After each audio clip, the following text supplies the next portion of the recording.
I suppose Colm, start off, Big Zeb's performance on Sunday must have disappointed you. Yeah, again, very disappointed. In fairness, and all credit to the winner. It was a big worry for us going there on that ground, and it was very heavy ground. But yeah, disappointed, but not surprised. He didn't go on it before. He never travelled the yard on it in the Tingle Creek, and he got back in a couple of bumpers. So it's not out of character, and it's onwards and uppers. Hopefully we'll get a bit of nicer ground later on in the year, and you should see a different horse, I'd say. As they come now to the final fence, and Sizing Europe drawing right away from Big Zeb as they race up towards the finish, and it is the reigning champion Sizing Europe, driven out by Andrew Lynch, will score for Annan and Potts in great style for Henry de Bromhead, and beats Big Zeb by 10 lengths. Does it worry you going to Cheltenham on the back of an under par run? No, not necessarily. He won the Queen Mother after running the Tingle Creek, so no, not when we know he came out of it well. Robbie minded him. He didn't get a hard race. It'll leave him spot on, and hope there's plenty of sunshine between now and then. And can he realistically turn the tables around in March, do you think? He's going to find it hard to do it. On that performance, he's going to find it very hard to do it. But I think you would have said the same after the Queen Mother last year, and lucky enough on a bit of nice ground at Punchestown, we did turn the tables. So yeah, I wouldn't say no, but we're realistic at the same time. Henry's is the horse to beat. You wouldn't put people off backing him each way in the champion chase anyway? No, not at all. Yeah, I think he's a bit of value now. And it's take Henry's horse out. It's a very open race. But yeah, I'd like to think we'll be there on the premises. How would you rate the English horses? I don't think we've seen the best of Finnan's Rainbow yet. I'd probably put a line through his last run as well. Depends on what he improves. Depends on what he improves on a bit of nice ground, and he's probably the one that's going to improve the most in the race. So yeah, I wouldn't be putting a line through any of them yet.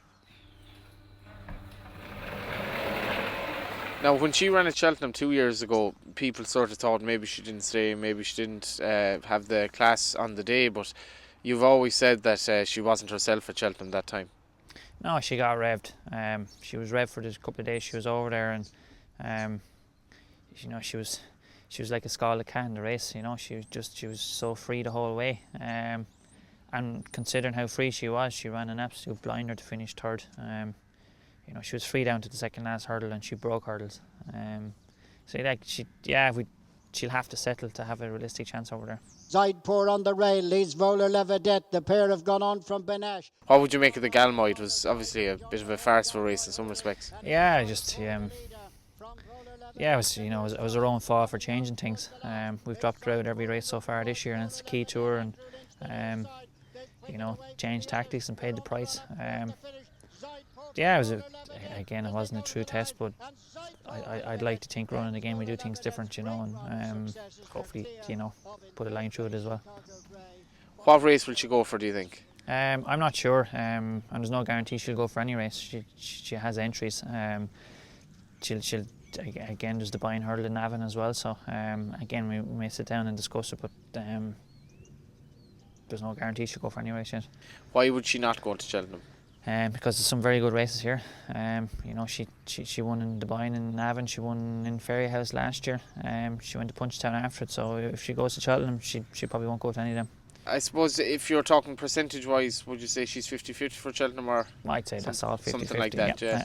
And splitting that 50% then that she does go, where do you think she might go if she goes there? What are the options?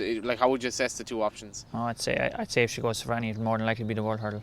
Really? Yeah. What's the thought behind that? There'd probably be less runners in it. We can ride it the way we want in that. And hopefully big bucks will scare most people away. That's interesting, because big bucks obviously would scare people away, and she might have a more realistic chance of beating Quevega, maybe. But probably the run of the race probably mightn't suit us in the mares. There's going to be 24 runners, and there's an awful lot of things will have to go your way.